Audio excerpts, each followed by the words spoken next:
Minority महिला हूँ, इस सदन में हम सिर्फ 2 महिलाएं हैं और उस नाते से मैं ये बात कहना चाहती हूँ कि इस बिल के माध्यम से मुस्लिम महिलाओं को कुछ नहीं मिल रहा है, ये हमें कुछ नहीं देना चाहते। निसार में तेरी गलियों पे है वतन, जहाँ चली है रिवाजों गैर कि कोई ना सर उठाकर चल सके। कि अभी ईद की रौनक बुझी भी नहीं थी और हमारी जड़ों पर एक नया फरमान लाया गया। पहले उत्तर प्रदेश में मुसलमानों को नमाज पढ़ने पर रोक लगाई और फिर सौगात में ये बिल लाया गया। ये वही सरकार है जिसने राम जन्मभूमि ट्रस्ट में ये लिख दिया कि जिला अधिकारी भी अगर होगा तो हिंदू होना चाहिए। कोई मुझे बताए कि वहाँ पर सेक्युलरिज्म का रस क्यों नहीं घोला गया। सुश्री इकरा चौधरी जी, प्लीज आप बोलिएगा। धन्यवाद सभापति जी। मैं सबसे पहले दाद देना चाहती हूँ इस बिल के टाइमिंग की कि अभी ईद की रौनक बुझी भी नहीं थी और हमारी जड़ों पर एक नया फरमान लाया गया। पहले उत्तर प्रदेश में मुसलमानों को नमाज पढ़ने पर रोक लगाई और फिर सौगात में ये बिल लाया गया। निसार में तेरी गलियों पे है वतन, जहाँ चली है रिवाजों गैर कि कोई ना सर उठाकर चल सके।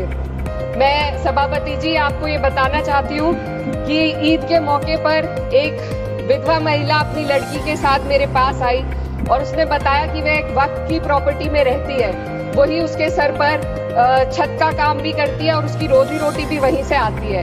वो इस बिल को लेकर इतनी फिक्रमंद थी कि कहीं उससे वो उसकी संपत्ति ना छीन ली जाए। वो अकेली एक ऐसी महिला नहीं है, ऐसे लाखों लोग हैं जो वक्त की गरीब महिलाएं जो वक्त की संपत्ति से अपना रोजगार चला रहे हैं। और ये जो वक्त बाय यूजर क्लॉज के हटाने से लाखों वक्त की जायदाद अपना स्टेटस खो देंगी और लाखों लोग इसी तरीके के लोग सड़कों पर आ जाएंगे। वक्त क्या है, वक्त बाय यूजर क्या है? इसका ये मतलब है कि कोई जायदाद अगर सालों से दीन और भलाई के कामों के लिए इस्तेमाल हो रही हो तो वो खुद ब खुद वक्फ मानी जाएगी। हिंदुस्तान की अदालतों ने भी इस बात को तस्लीम किया है। वक्फ बाय यूजर सिर्फ वक्फ बोर्ड को ही मिली कोई खास सौगात नहीं है, ये बल्कि सभी अन्य धार्मिक ट्रस्टों को परंपरा और यूज के आधार पर बिना किसी डॉक्यूमेंटेशन के धार्मिक चरित्र को डिक्लेयर करने का राइट मिला हुआ है। भारत के संविधान के आर्टिकल 13 क्लॉज 3 में कस्टम और यूसेज को कानूनी वैधानिकता प्रदान करता है। इसी आर्टिकल से वक्फ बाय यूजर भी निकला गया है। इस बिल के कानून बनने पर वक्फ बोर्ड तो इस प्रोविजन से हाथ धो बैठेगा, लेकिन अन्य धार्मिक ट्रस्टों को यह सुविधा जारी रहेगी। इससे भारतीय संविधान के आर्टिकल 14 और 15 का सीधा उल्लंघन है, जो धर्म और जाति के आधार पर भेदभाव और कानून के सामने सभी की बराबरी पर जोर देता है। मैं इसके साथ ये भी कहना चाहती हूँ कि सत्ता के लोग जो एक दूसरे की पीठ थपथपा रहे हैं कि वक्फ बाय यूजर का जो अमेंडमेंट इन्होंने दिया उसको एक्सेप्ट कर लिया गया है, लेकिन इनकी शरारत यह है कि उसके साथ ही एक ऐसा प्रोवाइजो इसमें शामिल किया गया जिसके आधार पर ये कहा गया है कि अगर कोई भी वक्त की संपत्ति विवादित हो तो वो अपना वक्त स्टेटस खो देगी। तो जो अमेंडमेंट इन्होंने दिया है जिसको एक्सेप्ट कर लिया गया है उसका कोई मतलब नहीं है, ये इनकी नीयत है जो साफ जाहिर हो रही है। सोने पर सुहागा एक काम और किया है, सरकार ने वक्त की कानून के सेक्शन 107 को हटाकर लिमिटेशन एक्ट में 12 साल तक ही किसी के खिलाफ अदालत में जाने का प्रोविजन है। सेक्शन 107 में बोर्ड को लिमिटेशन एक्ट से राहत मिली हुई थी। वक्फ बोर्ड कभी भी अवैध कब्जाधारियों के खिलाफ अदालत जा सकता था। अगर ये सेक्शन ना हो तो अवैध कब्जा करने वाले लोग कानूनी प्रक्रिया का फायदा उठाकर वक्फ की प्रॉपर्टी को हड़प सकते हैं। अन्य धार्मिक ट्रस्टों पर भी ये लिमिटेशन एक्ट लागू नहीं होती, तो फिर वक्फ बोर्ड के साथ ये सौतेला रवैया क्यों किया जा रहा है? धर्म को देखकर दोहरी नीति क्यों अपनाई जा रही है? सेक्शन 107 और वक्फ बाय यूजर को अगर एक साथ पढ़ा जाए तो इससे लाखों वक्फ की प्रॉपर्टी पर कब्जा किया जाएगा। इसलिए ये बिल मुसलमान की भलाई का नहीं बल्कि उनके वजूद और विरासत को मिटाने का बिल है।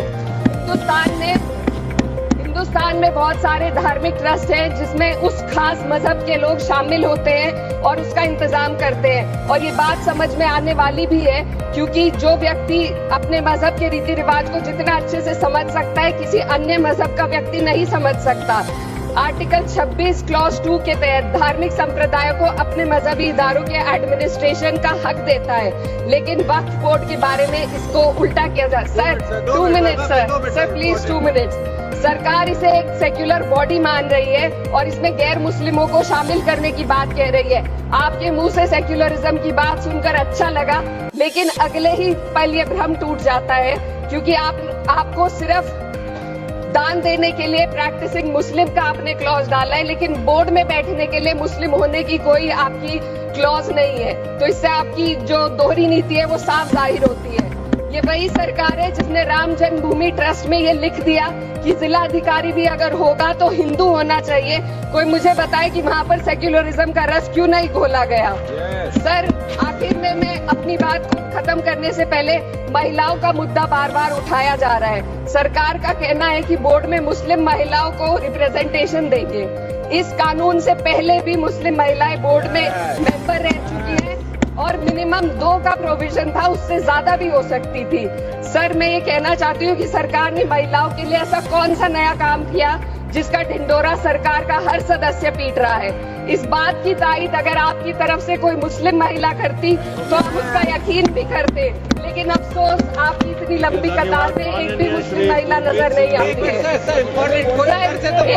महिला नहीं है, एक महिला। सर मैं खुद एक मुस्लिम महिला हूँ, मैं सिर्फ एक सर मैं माइनॉरिटी महिला हूँ। इस सदन में हम सिर्फ 2 महिलाएं हैं और उस नाते से मैं ये बात कहना चाहती हूँ कि इस बिल के माध्यम से मुस्लिम महिलाओं को कुछ नहीं मिल रहा है। ये हमें कुछ नहीं देना चाहते, सिर्फ टोकनिज्म हमारे नाम पर बनाकर एक नैरेटिव मीडिया में चलाना चाहते हैं। तो ये बिल मुसलमान की भलाई का नहीं, उनकी पहचान को मिटाने का है। सर अंत में मैं बस यही कहना चाहती हूँ कि कागजों की कैद में बस नाम रह जाएंगे, वो जो हमारे थे सिर्फ दावे में रह जाएंगे। इस बिल के द्वारा मीठी ईद के जायके को कड़वा करना, यही असली सौगाते मोदी था।